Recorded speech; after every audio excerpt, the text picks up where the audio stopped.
Assalamualaikum warahmatullahi wabarakatuh. Perkenalkan, saya Muhammad Raidul Salman Nadif dari mata kuliah Penyuluhan dan Komunikasi Perikanan. Pada kesempatan kali ini saya akan menyampaikan penyuluhan mengenai tugas budidaya ikan lele di kolam terpal untuk pemula dalam kebutuhan tugas PKP. Topik ini saya pilih karena ikan lele merupakan salah satu komoditas perikanan air tawar yang banyak dikonsumsi oleh masyarakat Indonesia. Selain rasanya disukai masyarakat, harga ikan lele relatif juga terjangkau, mudah ditemukan di pasar, dan permintaannya cukup stabil. Budidaya lele ini juga dapat dilakukan dalam skala kecil, termasuk di halaman rumah, lahan sempit, ataupun lingkungan masyarakat yang ingin memulai usaha perikanan yang sederhana. Melalui penyuluhan video ini, saya akan menjelaskan mulai dari alasan memilih budidaya ikan lele, persiapan kolam terpal, pemilihan benih, pemberian pakan, pengelolaan kualitas air, pencegahan penyakit, hingga panen dan pemasaran sederhana. Harapannya setelah menonton video ini, masyarakat ataupun pemula dapat memahami langkah dasar dalam memulai budidaya ikan lele dengan cara yang mudah dan terarah. Selain itu, saya juga sudah menyiapkan presentasi untuk membantu penyuluhan dalam topik ini. Berikut sembari saya presentasi. Oke, baik. Di sini saya sudah berada di presentasinya. Langsung saja. Pertama, mengapa saya memilih budidaya ikan lele? Ikan lele merupakan salah satu jenis ikan air tawar yang cocok untuk dibudidayakan oleh pemula. Ada beberapa alasan mengapa lele sering dipilih menjadi komoditas budidaya. Pertama, lele memiliki daya tahan tubuh yang cukup baik dibandingkan beberapa jenis ikan air tawar lainnya. Lele mampu hidup di lingkungan dengan kadar oksigen yang relatif rendah karena memiliki alat bantu pernapasan tambahan. Hal ini membuat lele lebih mudah dipelihara, terutama bagi pemula yang masih belajar mengelola kualitas air. Kedua, pertumbuhan ikan lele relatif cepat dengan manajemen pakan dan pemeliharaan yang baik. Lele dapat dipanen dalam waktu sekitar 2-3 bulan, tergantung ukuran benih, kepadatan tebar kualitas pakan, dan kondisi lingkungan budaya. Ketiga, kebutuhan pasar terhadap ikan lele cukup tinggi. Ikan lele banyak digunakan untuk konsumsi rumah tangga, warung pecel lele, rumah makan, hingga usaha catering. Karena permintaannya cukup luas, peluang pemasaran ikan lele juga relatif terbuka. Keempat, budidaya lele tidak selalu membutuhkan lahan yang besar. Pemula dapat menggunakan kolam terpal sebagai media budidaya. Kolam terpal lebih fleksibel, mudah dibuat, biaya awalnya relatif lebih terjangkau, dan bisa dipasang di lahan terbatas. Jadi budidaya lele kolam terpal dapat menjadi pilihan usaha kecil yang cocok bagi masyarakat, terutama yang ingin memanfaatkan perkarangan rumah atau memulai usaha perikanan dengan modal yang tidak terlalu besar. Lanjut, masalah yang sering dihadapi pemula. Nah, walaupun budidaya ikan lele ini terlihat mudah, banyak pemula mengalami kegagalan karena kurang memahami dasar pemeliharaannya. Beberapa masalah yang sering terjadi antara lain ikan banyak yang mati, pertumbuhan tidak seragam, air kolam cepat bau, pakan boros, dan hasil panen tidak sesuai harapan. Salah satu penyebab utama kegagalan adalah pemilihan benih yang kurang baik, benih yang lemah, ukuran yang tidak seragam, atau berasal dari sumber yang tidak jelas. Hal ini dapat menyebabkan angka kematian tinggi setelah diterbar ke kolamnya. Masalah lain adalah pemberian pakan yang tidak tepat. Banyak pemula berpikir bahwa semakin banyak pakan yang diberikan, maka ikan akan semakin cepat besar. Padahal tidak. Pakan yang berlebihan justru dapat mencemari kolam. Sisa pakan yang tidak dimakan akan mengendap, membusuk, dan menyebabkan air menjadi bau. Seperti itu. Akibatnya kualitas air menurun dan ikan pun menjadi stres. Selain itu, kepadatan tebar juga perlu diperhatikan. Jika ikan ditebar terlalu padat, maka ruang gerak ikan menjadi terbatas. Oksigen lebih cepat berkurang dan risiko penyakit pun meningkat. Oleh karena itu, pemula perlu memahami bahwa keberhasilan budidaya bukan hanya tentang memberikan makan ikan, tetapi juga menjaga keseimbangan antara jumlah iklan, kualitas air, pakan, dan kondisi kolam. Melalui penyuluhan ini, kita akan membahas langkah-langkah dasar agar budidaya lele di kolam terpal dapat dilakukan dengan baik. Lanjut di slide keempat, persiapan kolam terpal. Oke, langkah pertama dalam budidaya ikan lele adalah menyiapkan kolam. Kolam terpal menjadi pilihan yang praktis karena mudah dibuat, bisa disesuaikan dengan luas lahan, dan juga lebih mudah dibersihkan. Sebelum membuat kolam, pilih lokasi yang aman dan mudah dijangkau. Lokasi sebaiknya tidak terlalu jauh dari sumber air, tidak mudah terkena banjir, dan sirkulasi udara yang baik. Jika memungkinkan, kolam diletakkan di tempat yang terdapat sinar matahari secukupnya, tapi tidak terlalu panas. Lalu ukuran kolam juga dapat disesuaikan dengan kebutuhan. Untuk pemula sebaiknya tidak langsung membuat kolam terlalu besar. Misalnya bisa dimulai dari kolam yang berukuran kecil sampai sedang agar lebih mudah dipantau. Yang terpenting adalah kolamnya kuat, tidak bocor, dan memiliki saluran pembuangan air yang jelas. Lalu sebelum dimasukkan benih, kolam perlu diisi oleh air terlebih dahulu. Air sebaiknya didiamkan selama beberapa hari agar kondisinya lebih stabil. Jika menggunakan air sumur atau air deden, pastikan air tidak mengandung bahan-bahan kimia yang berbahaya seperti kaporit ataupun bahan-bahan kimia yang berbahaya lainnya agar ikan tidak menjadi stres. Selain itu, sebelum tebar benih, pastikan ketinggian air sesuai untuk awal pemeliharaan. Air tidak perlu terlalu tinggi.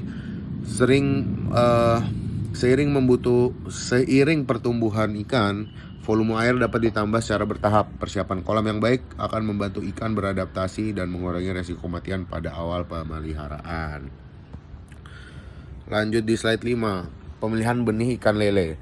Setelah kolam siap, langkah berikutnya adalah memilih benih ikan lele.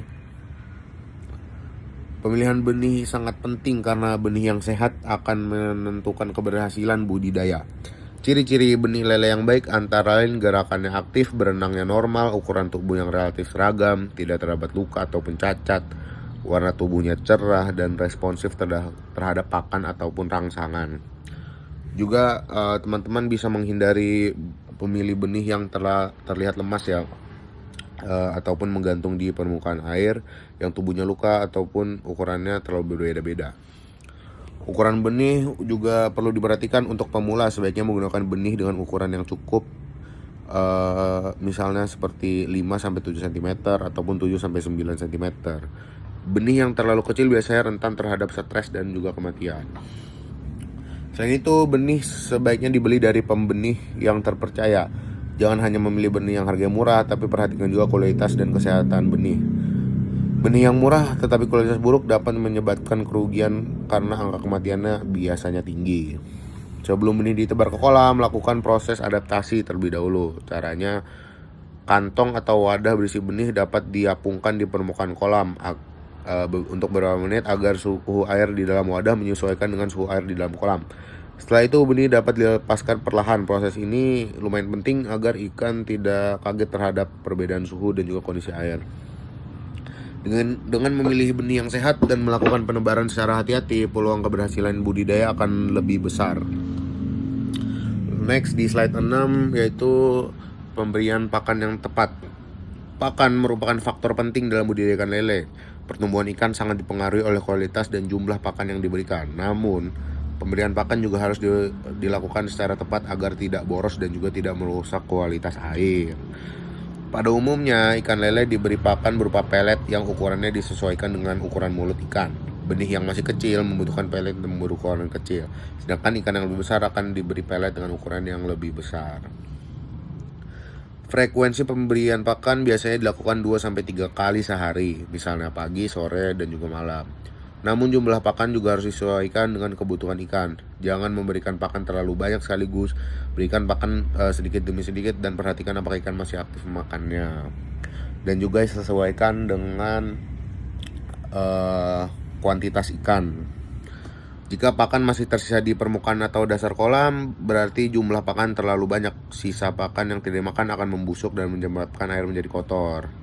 Kondisi ini dapat menurunkan kualitas air dan meningkatkan risiko penyakit pada ikan. Pemberian pakan juga perlu dilakukan pada waktu yang relatif teratur. Ikan yang terbiasa diberi pakan secara teratur akan lebih mudah dipantau. Nafsu makannya jika biasanya ikan lahap makan, namun tiba-tiba nafsu makannya menurun, maka itu bisa menjadi tanda bahwa ikan sedang stres dan kualitas air juga menurun.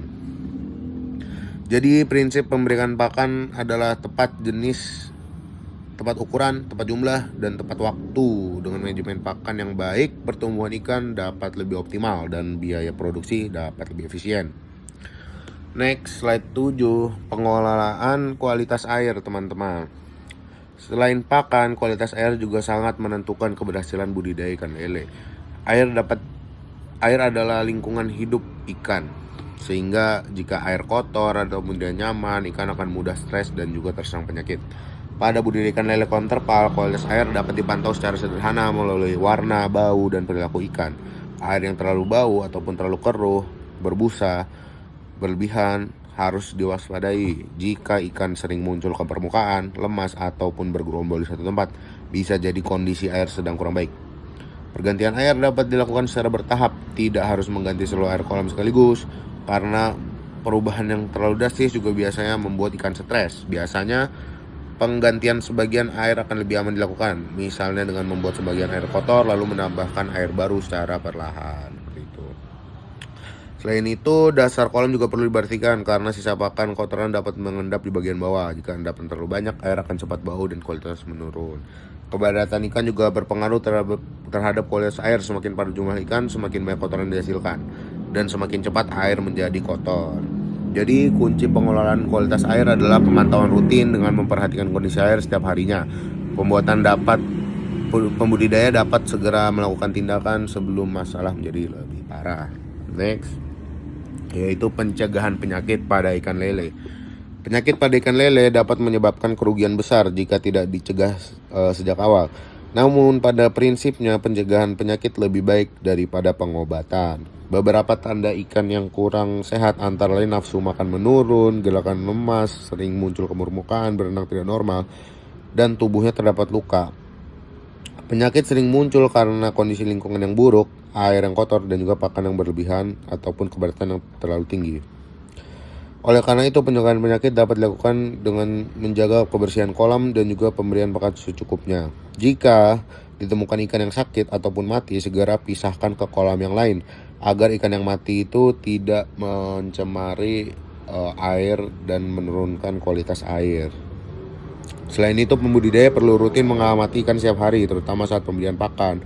Dan juga waktu memberi pakan adalah waktu yang baik untuk melihat apakah ikan aktif, lahap makan, dan juga berlalu normal. Dengan pemantauan rutin dan manajemen lingkungan yang baik, risiko penyakit dapat ditekan sehingga budidaya menjadi lebih aman dan hasil panen lebih optimal. Panen dan pemasaran sederhana selanjutnya.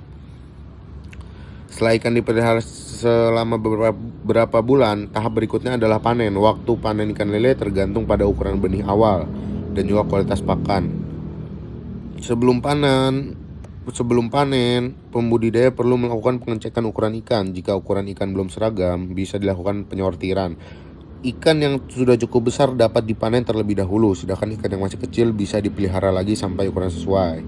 Proses panen sebaiknya dilakukan dengan hati-hati agar ikan tidak terlalu stres ataupun luka. Gunakan alat seperti serok yang sesuai dan juga pindahkan ikan ke wadah yang bersih. Jika ikan akan dijual dalam kondisi hidup, maka kualitas air dan oksigen selama pengangkutan perlu diperhatikan. Untuk pemasaran, pemula dapat melakukan dari lingkungan terdekat, misalnya menjual ke tetangga, warung makan, pasar, rumah makan pecel lele, ataupun medsos, teman-teman. Pemasaran juga bisa dilakukan dengan sistem pre-order sehingga ikan yang dipanen sudah memiliki calon pembeli. Selain menjual ikan hidup ataupun segar, pembudidaya juga dapat mengembangkan produk olahan sederhana seperti lele bumbu, lele ungkep, ataupun lele siap goreng. Produk olahan dapat meningkatkan nilai jual, tetapi tentu membutuhkan persiapan yang lebih matang. Jadi, keberhasilan budidaya tidak hanya berhenti pada panen, tetapi juga kemampuan pembudidaya dalam menjual hasil panennya dengan baik. Kesimpulan dari penyuluhan ini dapat disimpulkan bahwa budidaya ikan lele di kolam terpal merupakan salah satu kegiatan perikanan yang cocok dilakukan oleh pemula. Budidaya ini dapat dilakukan di lahan terbatas, modalnya juga dapat disesuaikan, dan peluang pasarnya cukup baik karena ikan lele banyak dikonsumsi masyarakat. Namun, agar budidaya berhasil, ada beberapa hal yang penting yang harus diperhatikan. Pertama, siapkan kolam dengan baik, pastikan kolam kuat bersih dan memiliki air yang layak. Kedua, pilih benih yang sehat, aktif, dan ukurannya seragam. Lalu ketiga, berikan pakan secara tepat, tidak berlebihan, dan juga sesuaikan ukuran ikan. Lalu keempat, jaga kualitas air agar ikan tidak mudah stres dan terserang penyakit. Kelima, lakukan pemantauan rutin terhadap perilaku ikan, nafsu makan, dan kondisi kolam. Budidaya lele bukan hanya tentang menebar benih, tapi juga memberi makan dan membutuhkan ketelatenan, pengamatan, dan manajemen yang baik. Dengan penerapan langkah-langkah sederhana tersebut, masyarakat dapat memulai budidaya lele dengan baik sumber pangan keluarga sebagai alternatif, bisa juga ikan lele. Oke, terima kasih. Oke, demikian penyuluhan yang dapat saya sampaikan mengenai budidaya ikan lele di kolam terpal. Semoga materi ini bermanfaat dan dapat memberikan gambaran dasar bagi masyarakat yang ingin memulai usaha budidaya ikan lele. Terima kasih teman-teman atas perhatiannya. Wassalamualaikum warahmatullahi wabarakatuh.